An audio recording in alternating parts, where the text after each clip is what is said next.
আমরা এখন কথা বলবো আমাদের সেই প্রিয় ছাত্র শহীদ ওয়াসিমকে নিয়ে। তোমরা সবাই তাকে চিনো তো?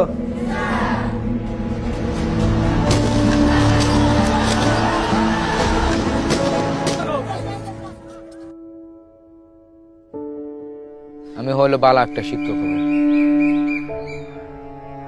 শিক্ষকতাটা আমার পছন্দ হয়, এ কথা বলতো সবসময়। তো ওর একটা ইচ্ছা ছিল যে দেশ দেখবো। ও মিথ্যে কথা বলতে পারতো না, মিথ্যে কথা কারো কথা পছন্দ করতো না, মিথ্যে কথা বলতো না। আমার ছেলে আমার এখনো মনে করি চট্টগ্রামে আছে। ফেসবুকে স্ট্যাটাস দিছিল যে সাধারণ শিক্ষার্থীদের পাশে আমার পানির সংগঠন, আমি এই পরিচয়ে শহীদ হবো, এরকম বলে 16 ঘন্টা পরেই শহীদ হয়ে গেছে।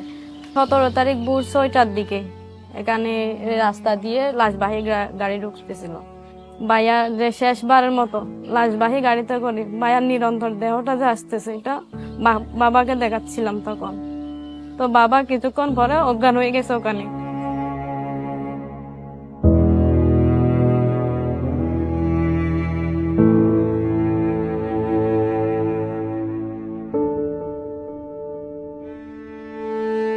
মৃত্যুর স্বাদ সবারই বহন করতে হবে।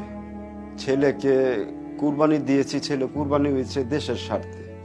আমার ছেলে এইভাবে যে চলে যাবে আমরা কখনো ভাবতে পারি। মিরাজ তো আমার ছেলে না, আমার বন্ধু ছিল। ও বুঝতো যে এখন বাবার পকেটে পয়সা নাই, ও বুঝতে পারত একটি বাবার কাঁধে ছেলের লাশ যেই বাবাই বহন করছে সেই জানে। আমার দেখতে দেখতে বৈশা রয়েছি তাজা, কিন্তু আমার ভিতরটা ঘুম যেরকম একটা কাঠের নষ্ট করে প্রতিটা মুহূর্তে আমার ভিতরটা এইভাবে টুকরা টুকরা।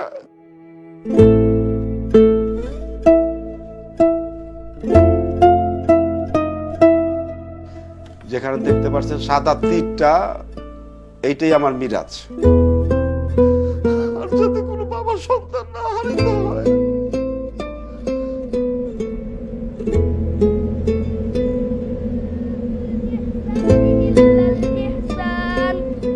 فبأي آلاء ربكما تكذبان 18 পারা পর্যন্ত পড়ছে, মানে আর 3 মাস বাকি আছে। 3 মাস পরে মানে হাফেজা লাইনে চলে যাবে আর কি। এমনকি যেদিন গুলি লাগে সেদিনকা মহরমে রোজা ছিল, তো মূলত রোজা অবস্থায় আর কি গুলিটা লাগে ওর পেটে। ও একটা বাসায় থাকতো, যে কয় টাকা পাইতো এটা দিয়ে মানে আমার আব্বা আমার ওষুধ ভরে চলাইতো, আর আমরা যেটা ইনকাম করতাম এটা দিয়ে সংসার চালাইতাম। খুব ইচ্ছে ছিল মানে বাবা মারে নিয়ে হজ করতে যাইবে, এটা খুব ইচ্ছে ছিল ওর আর কি। কতটা তুমি হারালে বন্ধু, কেঁদেছে অন্তর। জানো না তুমি হারাবার ব্যথা, জানে পলাশির প্রান্ত। হারিয়ে গেছে যেখানে মায়ের সোনার নোলখানি, গোলা ভরা ক্ষেতের ফসল সাজানো ফুলদানি। এ হারানোর বেদনা তুমি রেখো অন্তরে, দেখবে তোমার দুঃখ লুকাবে পলাশির প্রান্তরে।